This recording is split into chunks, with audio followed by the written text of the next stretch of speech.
welcome back to the CDOCS Cone Beam Tip of the Day. My name's Ross Enfinger. In today's video, I'm going to be reviewing with you how to import true color dentures into your cone beam planning software. Today we'll be using SciCAD Implant 2.0 and we'll be bringing in a set of dentures for a patient. So we can take a look at the video here and you can see that we have an edentulous patient who has dentures made, and I've placed zirconium markers on those dentures. So the patient is scanned in the cone beam software wearing these dentures with the markers. Those dentures are also imaged with the markers in PrimeScan. All right, I've covered this in a prior video, so reference that if you need help on how to do that. So we're importing now our file, and this will contain our dentures with the zirconia bead markers on them. What that's going to do is allow us to merge over top of our cone beam our prosthetic information.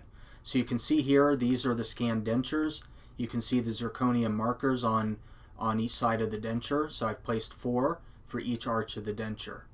So we're going to go ahead and import those in now, confirm, and do your matching points as usual. So this time, instead of using teeth as your matching points, you're going to use the zirconia beads that are embedded in the denture. So it's as simple as just picking our 4 matching points for each arch, and then you'll see that we can eventually bring in our denture over top of our cone beam scan. So we're still going to need to verify the stitch. Of course, you don't have reference points with teeth as you would normally do, but that's what the fiducial markers on the denture are for, so that we can confirm these matching points. So I'm bringing in the upper arch now, and I'm again selecting my matching points for the upper arch. So we're nearly done with our matching points. Once we're satisfied, we can click next, and you'll see momentarily here that we will have our true color dentures merged over top of our cone beam scan. From there, we can use that information to place our virtual implants. I've already done the plan here, and this will allow us to do a prosthetically driven treatment plan.